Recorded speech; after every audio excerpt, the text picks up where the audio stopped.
지난주와 말씀이 계속 연결되어 있습니다. 성도는 동일합니다. 우리가 세상에서는 가난하지만은 믿음에서 부유하게 하셨다. 지난주에 5절에 그렇게 말씀했습니다. 이 세상에서 가난한 자를 믿음으로 혹은 믿음에 부유하게 하셨다. 믿음의 부자가 되게 하셨다. 그렇게 말씀하신 것입니다. 교회 안에는 어떤 높낮이도 없습니다. 신분이 없습니다. 무조건 전적으로 오직 은혜로 구원받았기 때문에 오직 은혜에는 어떤 자질이 없습니다. 자질이 없으면 내 공로도 없고 또 어떤 신분의 고하가 높낮이가 없다는 것입니다. 모두 하나님의 자녀임에 동등하고 또 영생을 얻었음에 동등합니다.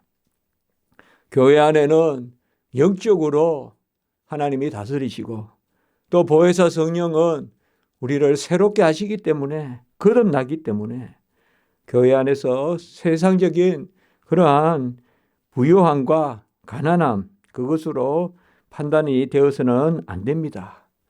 모두 선물을 받은 자입니다. 이 아침에도 새벽에도 또 어젯밤에도 우리의 우리됨을 바라보고 감사하고 또 다시 하나님 앞에 나아가는 것은 우리가 하나님의 전적인 은혜로 구원받은 백성이기 때문에 그러한 것이지 뭔가 나의 것을 헤아려서 하나님께 나아가지 않는다는 것입니다. 믿음이 부요하다. 하나님의 주신 것이 부요하다는 것입니다. 우리는 믿음이 더 있고 또 믿음이 덜하고 이런 말을 쓰기도 합니다만은 사실상 믿음을 선물로 주시기 때문에 그 선물을 받은 우리 자녀들은 다 하나님 앞에 부요함을 누리고 이 땅의 나그네 삶 가운데서는 어떤 공고함도 없잖아 있습니다만은 우리가 이 땅을 떠날 때는 다 하나님이 영화롭게 하지 않습니까? 그것은 우리 안에 이미 이 지상에서 부요한 믿음이 주어졌고 인쳐졌고 그것이 다만 이 땅에서 우리가 아주 옥이 있더라도 보면 거칠거칠한 그런 부분도 있지 않습니까? 그러나 그게 이제 딱 우리가 이 세상을 떠날 때 그때는 딱 옥으로 드러난다 이 말입니다. 그래서 누구나 믿음을 부유하게 받았다 이렇게 말하고 있습니다. 가난한 삶은 참 힘듭니다. 아마 겪어본 사람은 또 알겠죠.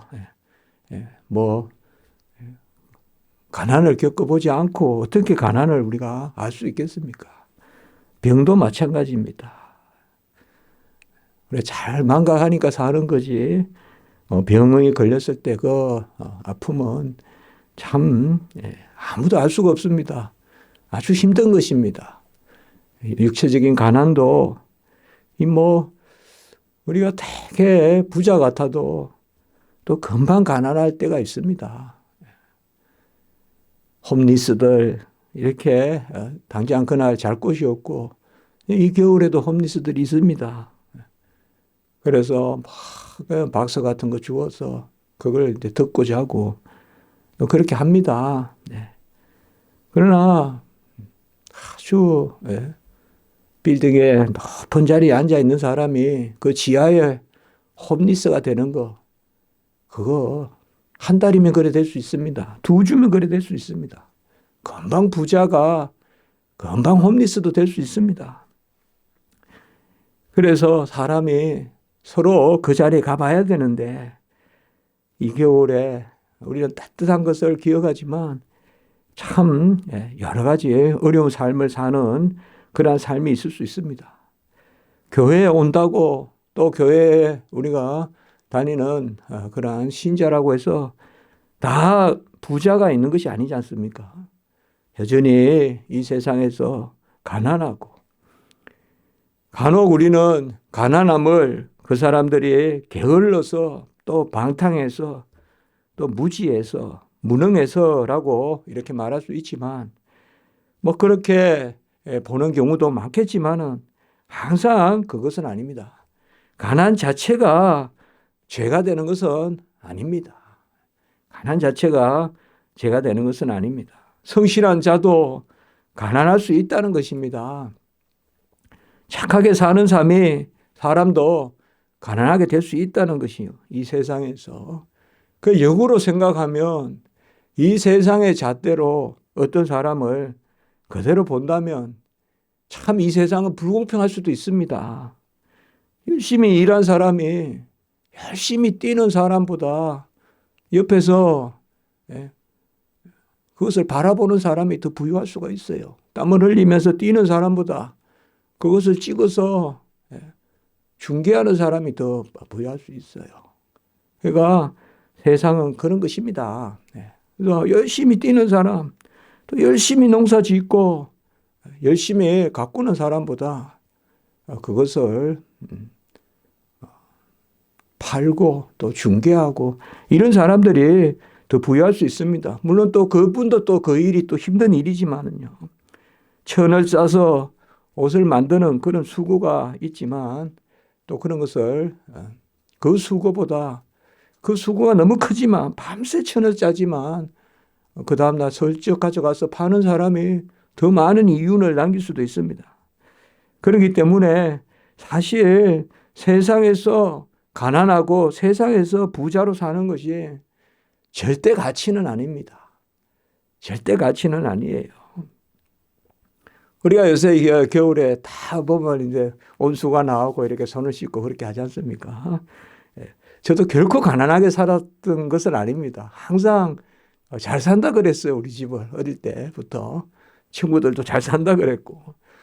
이 동네에서 뭐 이렇게 이야기했어요. 그런데 그래도 옛날에 뭐 이 겨울에 그냥 이렇게 손을 씻고 또 학교 갔다 오면 물을 받아서 이렇게 손을 씻고 이렇게 씻고 그래도 매번 자주 생각이 나요. 그게 그렇게 씻었던 게.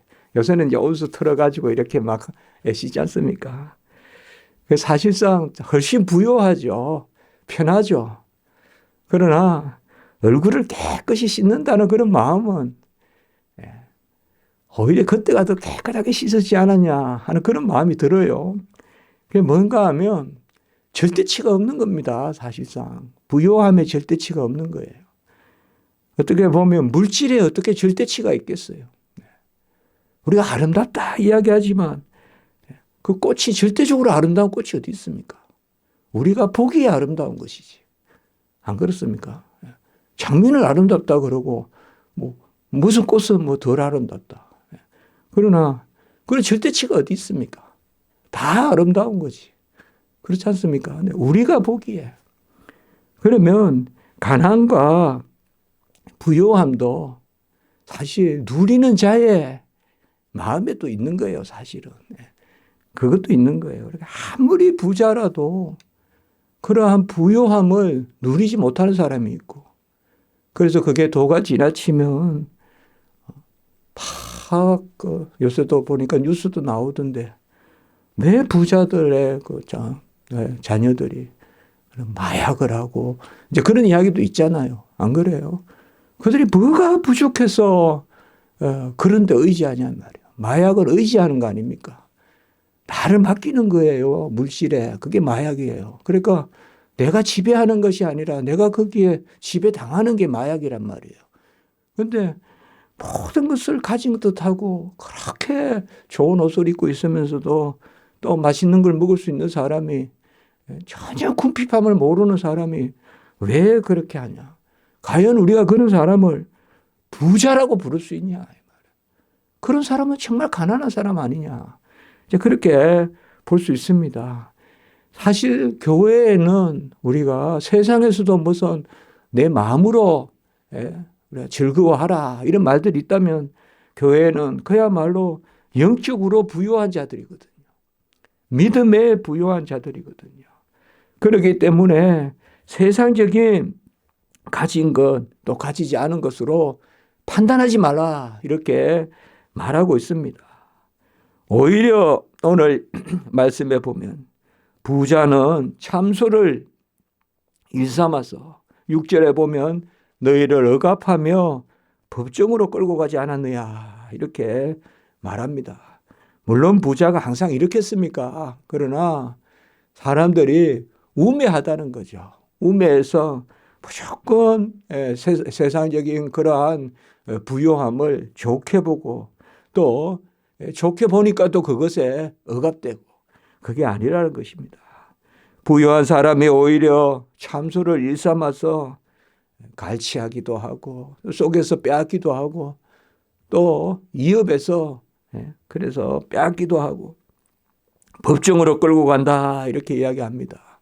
법을 이용하는 거죠. 사실상 가진 사람들이 법은 만인 앞에 평등하다라고 만들어 놓고는 법을 이용해서 다 자기들끼리 모여서 법을 바꿔놓고 또 그 법대로 또 구조를 바꾸고 그러니까 항상 자기 쪽으로 모든 것을 끌어모으고 그렇게 하지 않느냐 이렇게 이야기합니다.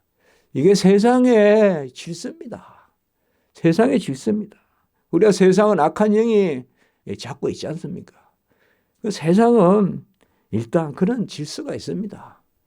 세상은 그냥 두면 타락한 곳이기 때문에 선하게 순리대로 정직하게 움직이지 않습니다. 그러니까 우리가 거듭나야 되고 회복돼야 되고 그러니까 우리가 세상적인 눈으로 모든 것을 바라봐서는 결코 온전할 수가 없습니다. 그걸 이야기하는 것입니다.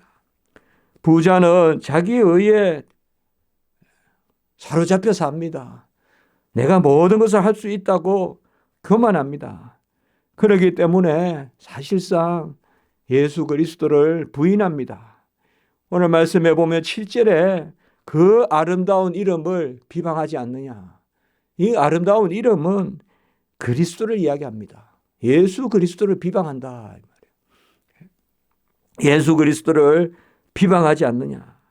그래서 우리 주님께서도 부자가 하늘나라 천국 가는 것이 약대가 바늘기 들어가는 것보다 더 어렵다. 이런 말씀을 했습니다. 이것은 가진 것의 그 자체가 어떠하다는 것이 아니라 그 마음이 그래서 심령이 가난한 자가 복이 있다라고 이야기한 것이죠. 우리 주님은 이 땅에 가난한 자를 찾아오시고 병든 자를 찾아오시고 죄인들을 찾아오셨지 않습니까? 내가 스스로 부유하다 그러고 내가 스스로 건강하다 그러고 내가 스스로 모든 것을 이룬다. 내가 스스로 선하다. 그러면 내가 너와 도무지 상관할 것이 없다. 그렇게 우리 주님이 말씀하지 않았습니까? 그래서 오늘 7절의 말씀은 그런 강한 뜻을 담고 있는 것입니다. 그들은 예수 그리스도의 이름을 비방하였다. 우리가 고린도전서 1장 18절에 뭐예요? 멸망하는 자들에게는 십자가가 미련한 것이요. 그러니까 예수 그리스도가 이제 미련하다. 그래서 사실상 우리가 은혜의 법으로 사느냐, 행위의 법으로 사느냐 그 말이에요. 행위의 법에 속해서 그것으로 부요함을 말한다면 예수 그리스도를 비방하게 된다. 그러니까 은혜의 법에 속하여. 그럼 누가 은혜의 법에 속하냐 이 말이에요. 가난한 자가, 심령이 가난한 자가 복이 있다. 천국이 저희 것이다. 그러니까 그 말씀입니다. 그래서 우리는 모든 것을 이 세속적인 것, 세상적인 것, 그곳에 있는 어떤 사건들, 일들, 그리고 관계들 이런 것을 하나님의 관계로 전환시켜야 돼요. 하나님의 관계로 전환시켜야 됩니다. 그럴 때 진정 물질이 우리에게 유익한 것입니다. 진정 가진 것이 우리에게 유익한 것입니다. 사실상 참 우리가 길을 가다가 너무나 가난한 사람 이런 사람 돕고 싶잖아요. 그런데 내가 가진 게 없으면 참 안타깝죠. 그러나 그럴 때 가진 게 있으면 그건 정말 부유한 거예요. 그런 사람을 도울 때 안 그렇습니까? 그리고 어떤 하나님이 나에게 재물을 주었을 때 나를 윤택하게 해야 될 거 아닙니까? 나를 윤택하게. 그래서 그것을 아름답게 쓰고 이러면 왜 재물이 그렇게 나를 해치겠습니까? 그래서 모든 것을 하나님 앞에 하나님의 뜻으로 돌릴 때 왜 하나님이 이 물질을 우리에게 주셨는가?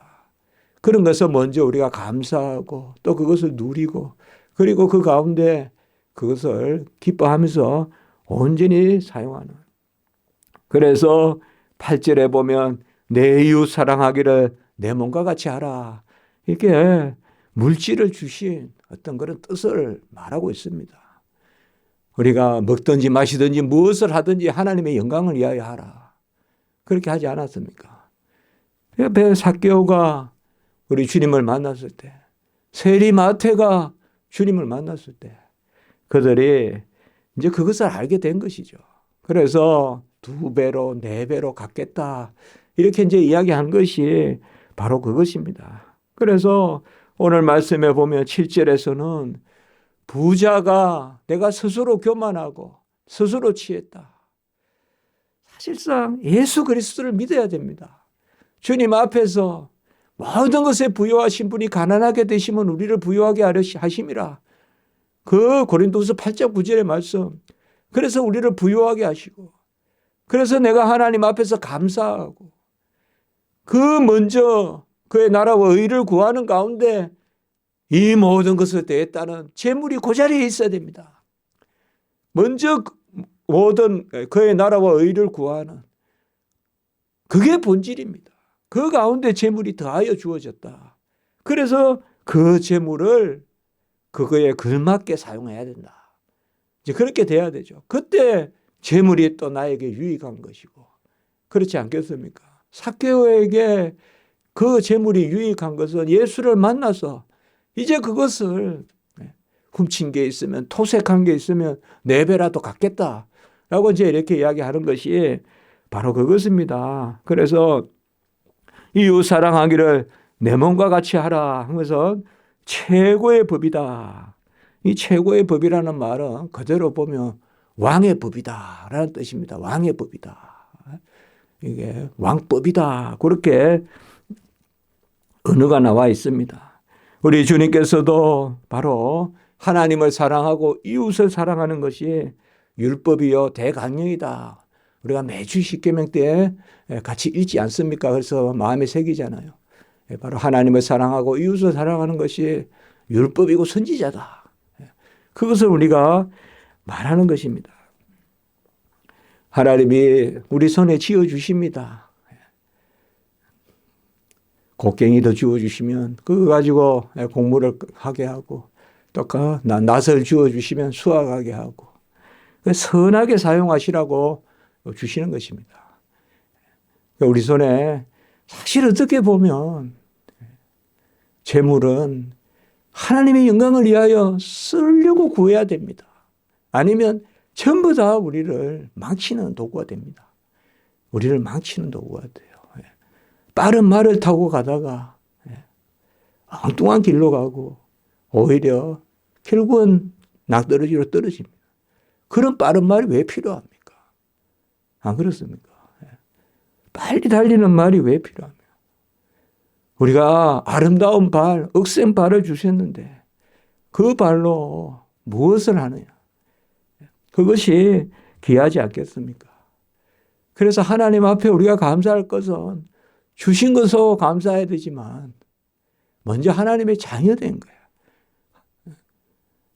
먼저 그의 나라 의를 구하라. 아까 말씀했지만 그게 감사한 것입니다. 우리가 마땅하게 그것을 선히 사용할 수 있는 그러한 하나님의 자녀된 가운데 하나님이 부요케 하신. 그래서 모든 주신 것이 그 주신 것 이전에 본질로 감사하는 나의 나된 것으로 감사하고 그리고 하나님이 더하여 우리에게 마땅하게 주시는 그럴 때 신령한 것이 되고 그럴 때 기름진 것이 되고 하늘에 신령한 것, 기름진 것 그것을 우리에게 주시는 그것은 우리가 이 땅에서 누릴 뿐만 아니라 천국의 상급이 되는 그러한 재물이죠. 천국 보화죠. 이 땅에서 누릴 뿐만 아니라 하늘나라에서도 상급이 되는 그런 재물이 아름다운 재물 아니겠습니까? 아름다운 재물 아니겠어요? 그래서 돈은 이럴 때 쓰라고 있지. 저도 그런 표현을 쓰는데요. 돈은 이럴 때 쓰라고 있지. 그러니까 왜 하나님을 우리에게 주시느냐. 어떻게 보면 우리는 진짜 내가 사는 것이 육체로 사는 것이 아니요. 그리스도가 내 안에 사신다면 나의 모든 재물이 이제는 이전의 내가 아니요. 거듭난 나라면 이제는 내가 사는 것이 아니요. 내 안에 그리스도가 사는 그 나가 나라면 그 나를 부요하게 하는 재물이 돼야 되겠죠. 그런 재물이 아름다운 재물이고 즐겁고 그건 정말 우리를 윤택하게 하고 그렇지 않겠습니까? 그러면 하나님이 또 더하여 주시고 또 더하여 주시고 그래서 오늘 말씀이 그겁니다. 차별이 있다 하는 것이 명예에도 있고 여러 가지 있지만 벌써 초대교회에 두 가지 측면이 드러나는 것입니다. 오순절 성령을 받았을 때 서로 떡을 떼고 서로 소위 유무상통했습니다. 있는 것 없는 것이 서로 통했다 이거죠. 그래서 팔아서 서로 나누고 그게 초대교회의 모습입니다. 그러니까 교회 안에 들어오면 빈부가 없고 고아가 없습니다. 그게 다 카타콤입니다. 하나님의 뜻이 있는 것입니다. 그 지하에 그냥 어두운 동굴에 집어넣어 놓으면 누가 높고 누가 낮습니까? 이 세상 안에 있으니까 높고 낮지. 어두컴컴한 지하에 들어가면 아무 높낮이도 없어요. 형도 동생도 없어요. 그냥 주 안에서 하나예요. 그게 카타콤이에요. 그곳에서 모여서 예배드리고 오직 그곳에서 제가 교리사 읽으면서 참 아멘 했던 게 그곳에서 나온 게 사도신경이에요. 사람의 높낮이가 없으면 고백이 나오는 거예요. 고백이. 하나님은 나의 창조주시고 성자는 나의 구속주시고 성령은 나의 역사주시고 교회는 이 지상의 나의 삶의 몸이고 그런 이제 고백이 나오는 거죠. 그 고백 안에 모든 이 세상의 소유가 들어가는 거죠. 그러니까 어떻게 보면 지상으로 올라가면 황제의 자리도 있고 이제 막 기부인들 막 그 당시에 권력자들이 믿기 시작하잖아요. 황제가 믿기 시작하지 않습니까? 그러니까 그 억압을 하고 5대 박해자니 막 그런 황제들이 그러니까 지상에 올라가면 아주 막 그러한 높낮이가 있던 것이 다 지하에 내려오면 그건 교회죠. 초대교회. 초대교회. 초대교회가 자꾸 지상의 모습을 갖추면서 다시 또 세속적인 그러한 것들이 생기는 거죠. 그래서 항상 교회가 이제 그런 면이 있는 것입니다. 그러니까 우리가 본질로 돌아가라. 초대교회로 돌아가라. 라고 말하는 것이 바로 그런 부분이죠. 그런 부분. 육체로 보면 눈이 다치지만 영적으로 보면 환하게 열리는 그 초대교회로 돌아가라. 이제 그런 것을 이야기합니다. 우리가 차별이 없이 오늘 9절에 보면 너희가 사람을 차별하면 이미 차별한다는 말은 지난주에도 나왔어요.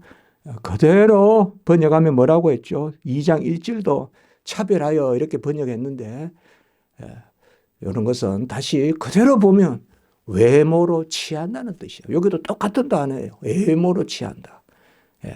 그래서 외모, 그 이제 프로스폰이라고 합니다. 외모. 이거 여기에 이제 퍼슨이란 말이 나오는 거거든요. 외모. 가면이란 뜻이요. 가면. 본래 그 단어가 가면으로 취하는 게 아니다. 연극하는 사람이 이 얼굴도 알고 저 얼굴도 하는 그게 외모입니다. 이 단어가. 연극하는 사람이 극 중에 역을 맡는 거. 그거는 본질이 자아가 아니잖아요. 그래서 사람을 연극하는 사람이 쓴 가면같이 취하지 마라. 사람을 외모로 취하고 이게 바로 판단한다는 뜻이에요. 차별한다는 뜻이에요. 그것은 죄를 짓는다라고 이렇게 강하게 이야기하고 있습니다. 그래서 범법자로 너희를 만든다라고 말했습니다. 우리가 다른 사람 앞에서 내가 저 사람보다 어떻다 그렇게 생각하면 어렵습니다. 그래서 저는 말씀을 준비하면서 그 생각을 해봅니다. 여기 범법자 이런 건 상당히 강한 말이지 않습니까? 교회 안에서 서로 막 판단하면 그걸 죄짓는 덩그란 거란 거예요. 그러나 우리가 이런 말씀을 궁극적으로는 어떻게 받으면 됩니까? 하나님 앞에 내가 절대적으로 서면 됩니다.